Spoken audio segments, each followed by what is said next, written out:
Welcome. If you're looking to build habits that actually stick, you've come to the right place. We're going to forget about willpower and those massive, intimidating goals for a bit. Today, we're breaking down a really simple, science-backed framework you can start using right away to make small changes that, believe me, lead to some pretty remarkable results. So let's get right into it.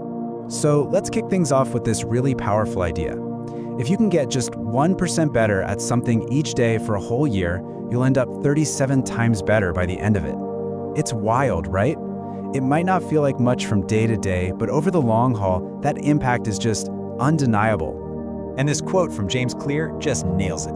Habits are the compound interest of self-improvement. It's the perfect way to think about it. These tiny, what he calls atomic changes, they're like small deposits into a bank account. They don't look like much at first, but over time, they compound and grow into these absolutely life-changing results.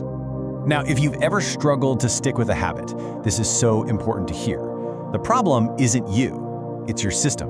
Winners and losers in pretty much any field often have the exact same goals. So the real difference isn't their ambition, it's the system they use to get there.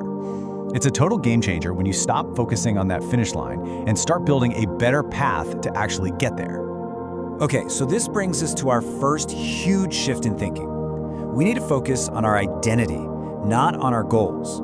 So instead of asking, what do I want to achieve, we're going to start asking, who is the person I want to become? This, right here, is the foundation for change that actually lasts. Just look at the difference here. An outcome-based goal, like I want to run a marathon, has a clear end point. But what happens after you cross that finish line? A lot of people just stop. But with an identity-based approach, like I want to become a runner, your behavior is just part of who you are. Running is what runners do. See? This is how you make a change stick around for good. You can kind of think of behavior change as having 3 layers. Most of us, we try to change from the outside in. We start with the outcomes we want, like losing weight. But the most sustainable, powerful change actually starts from the inside out. It starts with that deepest layer, your identity. And it's actually a pretty simple 2-step process. First, just decide who you want to be. A healthy person, a writer, a musician, whatever it is. And then, second, you prove it to yourself with small, consistent wins. Every single action you take is like casting a vote for the type of person you want to be. You're literally building evidence for your new identity. Okay, so we know why we should focus on identity. Now let's get into the how. How do habits actually work? Well, it turns out that every single one of your habits, the good and the bad, follows the same simple 4-step loop inside your brain. So, first up, there's the cue. This is the trigger that tells your brain, hey, time to start a behavior. It could be a time of day, a place you're in, or even an emotional state. Your phone buzzing on the table? That's a classic cue. And that cue leads to a craving. This is the real motivation to act. And what's interesting is, you don't actually crave checking your phone. No, you crave the information in that message, or maybe just the relief from wondering what it is. You want to change your internal state. Okay, so the third step is the response. This is the habit itself, the actual action you take. So after the phone buzzes and you get that craving for information, the response is, well, you pick up the phone. Simple as that. And finally, that response delivers a reward. The reward is what satisfies the craving. You read the message, you know what it said. This completes the whole loop, and crucially, it teaches your brain that, hey, next time the phone buzzes, picking it up is a good idea. It's worth remembering.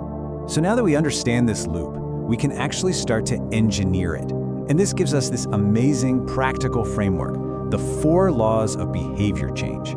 For each step of that loop, there's a law we can use to build good habits, or if you just flip them, break bad ones. So let's dive into the first law, which targets the very beginning of that habit loop, the cue. The goal here is super simple. We're going to make it obvious. But here's the thing, before we can make our good habits obvious, we kind of need to figure out what our current habits even are. So many of our daily actions are just on autopilot. We don't even think about them.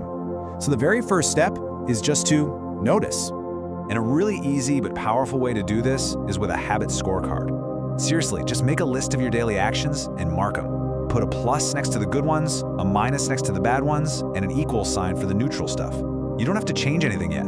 The goal here is just observation, no judgment.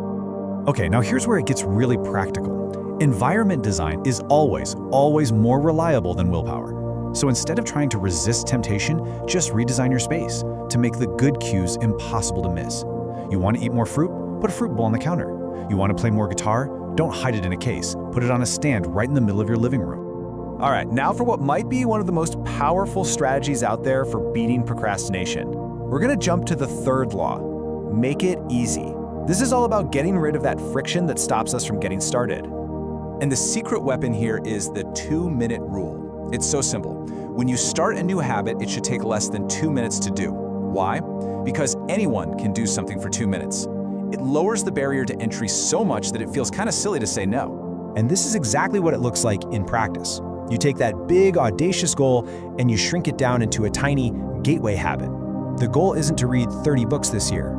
The goal for today is to read 1 page.